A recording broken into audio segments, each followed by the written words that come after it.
A very good afternoon and welcome to NTV News. I am Siksha Sharma. Let's take a look into the headlines first.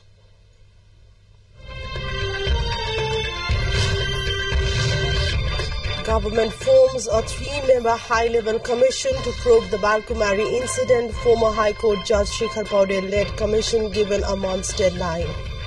47th National Unity and Reconciliation Day being observed. Day commemorates the return of first Prime Minister of Nepal from exile. New Year 2024 begins. Cities around the world put up spectacular celebrations to welcome the year, while some mourn the conflicts. And Sudur Pashchim Province playing against Team Koshi Province in the Prime Minister Cup Women T20 tournament today.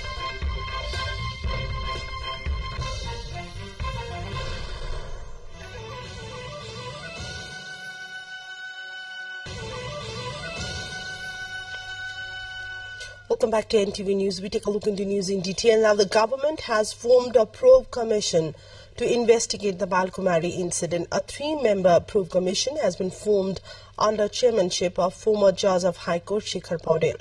A cabinet meeting held at Singhadarbar this morning formed the commission under chairmanship of former Judge Paudel, while former Additional Inspector General of Police Arun BC and Joint Secretary of Home Ministry Narayan Prasad Bhattarai are the members. Minister for Communications and Information Technology Rekha Sharma said the commission has been directed to study and analyze the physical and human loss in the incident, reason behind the incident, and security management at the incident site and security plan, and finding out the weaknesses. Minister Sharma mentioned that the commission would study about the role of individuals, office bearers and bodies related with Bal Kumari incident, recommend for action against the guilty, and give necessary suggestions to curb such type of incidents in coming days. The commission has got 1 month deadline for the same. Birendra Shah, 22 years of age of Doti, and Sujan Rawat, 23 of Dailek, who were injured in a police clash following a demonstration, later died during the treatment. Youths demonstrated at Bal Kumari, citing they were barred from appearing in the EPS examination. The vehicle of Minister Jwala was torched in the incident. A committee was formed by the Home Ministry the same day to inquire about the incident. On Saturday, Lalitpur's police chief, Lalitpur's chief district officer and EPS Korea branch chief were suspended until the investigations into the matter conclude. Towards other development, where the Nepali Congress is observing the 47th National Unity and Reconciliation Day today. Various programs have been planned across the country, including general assemblies, discussion programs and rallies in all 77 districts. The Nepali Congress has been observing the 16th day of the Nepali month of Push as the National Unity and Reconciliation Day, marking the return of the party's founder BP Koirala and other Nepali Congress leaders from exile in India, with a proposal of reconciliation with the king to safeguard the country's sovereignty.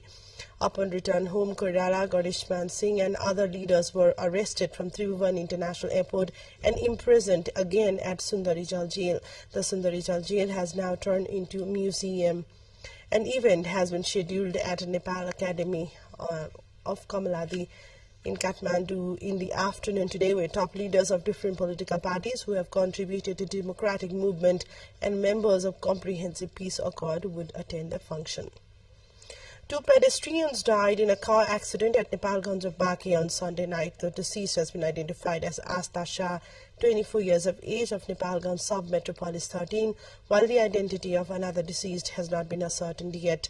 According to the Chief of Traffic Police Office, Police Inspector Gopi Krishna Subedi, the accident took place when a car heading towards Kohalpur from Nepalgunj hit them near SK petrol pump at Karkando of Nepalgunj 18. Both of them died on the way to hospital. Similarly, Sahana Shah of Nepalgunj was injured in the same incident and is undergoing treatment at the medical college there.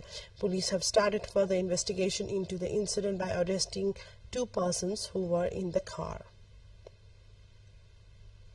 And let's take a look into a short break here. More news follows up on the other side. Do stay with us.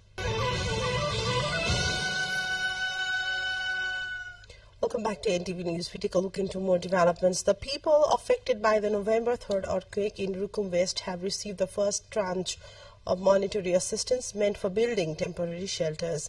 They numbered 19,717. The beneficiaries at all 6 local levels in the district have received 25,000 each, totaling 492,925,000. Assistant CDO Pravesh Badwal said though the Disaster Management Fund allocated the budget for 23,600 eligible beneficiaries, the local disaster mitigation fund distributed 8 to 19,717. The first installment has yet to be received by 3,091 beneficiaries. The district administration officer said that it has so far identified above 28,800 as the beneficiaries for the quick assistance there in Rukum West. The Gregorian New Year 2024 begins from today. Festivities are underway as around the world the revelers cheer the advent of the new year. A wave of celebrations are illuminating the skies of our major world cities, dazzling millions of people as spectacular firework displays and light shows welcome the arrival of the new year. As the clock struck midnight and the calendar flipped to a new year, cities around the world dazzled for spectacular celebrations, each marking the occasion in its unique way. From dazzling firework displays to cultural traditions, the global welcome to 2024 is a kaleidoscope of diverse festivities. Major hubs in Nepal were also adorned and lit up to mark the advent of 2024.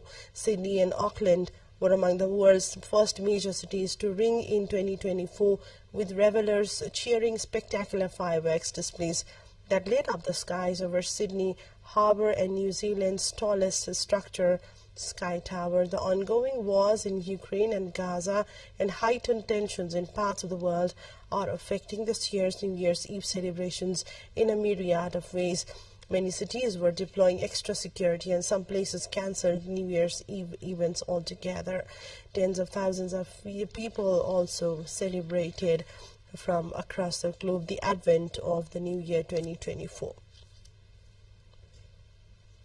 Amidst the Nepali Electricity Authority's NEA recent power supply cuts to industries over outstanding dues, industrialists are pushing back, asserting that they cannot settle payments without tangible proof.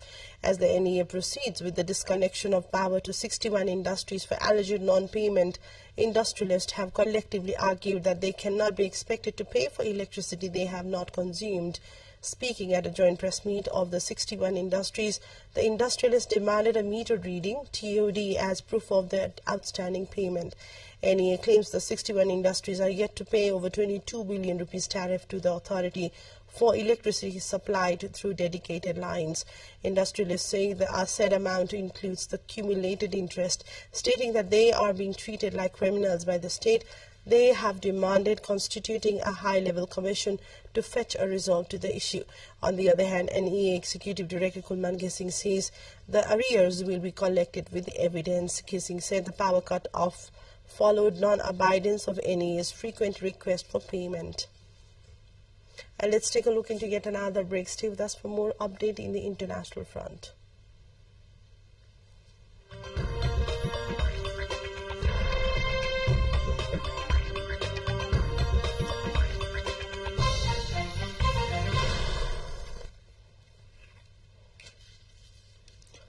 We take a look into more updates where footage released by the Palestinian news agency Wafa is described as showing people searching through the rubble of a building bombed in Nuseirat, a refugee camp in central Gaza. The footage showed children being pulled to safety as rescue workers and residents searched frantically through the destroyed building, which Wafa said was home to the Al-Wawi family. Israel continues to bombard the Gaza Strip as its war on the enclave nears the 3-month mark. Many hundreds of thousands of displaced Palestinians are sheltering in the south of the enclave in a worsening humanitarian situation, with few functioning hospitals remaining in the territory to treat those injured in the fighting. At least 21,500 people have been killed in the Gaza Strip since the war began. Denmark's Queen Margaret II, Europe's longest-serving monarch, will abdicate on January 14 after 52 years on the throne and will be succeeded by her eldest son, Crown Prince Frederick, she announced on Sunday. The 83-year-old queen, who ascended the throne in 1972, made the surprise announcement on live TV during her traditional New Year's Eve speech, which is viewed by many in the country of 5.9 million people. The Queen became the longest-serving monarch in Europe following the death of Britain's Queen Elizabeth II in September 2022. In July, she became the longest-sitting monarch in Denmark's history. A quick look into the highlights of what's coming up next.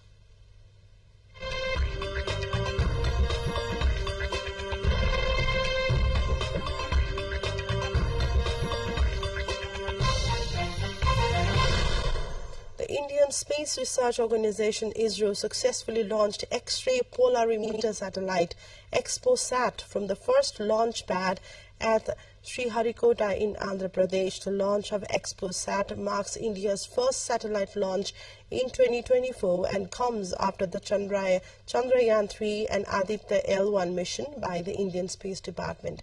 This is India's first dedicated polarimetry mission to study the dynamics of bright astronomical X-ray sources in extreme conditions. XPOSat stands as the world's second X-ray polarimetry mission, following NASA's launch of the Imaging X-ray Polarimetry Explorer in December 2021. Time now for sports update.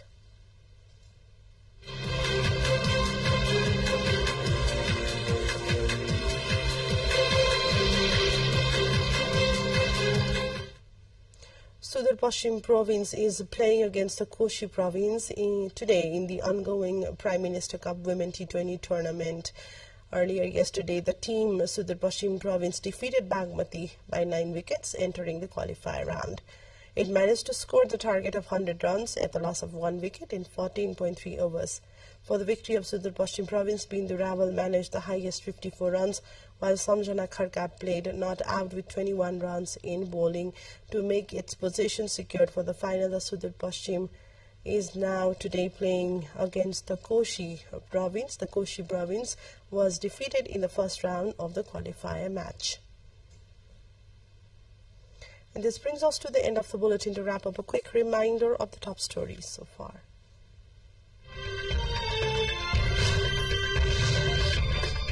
Government forms a 3-member high-level commission to probe Bal Kumari incident. Former High Court Judge Shekhar Paudel-led commission given a month's deadline. 47th National Unity and Reconciliation Day being observed. Day commemorates the return of first Prime Minister of Nepal from exile. New Year 2024 begins. Cities around the world put up spectacular celebrations to welcome the year, while some mourn the conflicts. And Sudar Pashchim province playing against Team Koshi in the Prime Minister Cup Women T20 tournament today.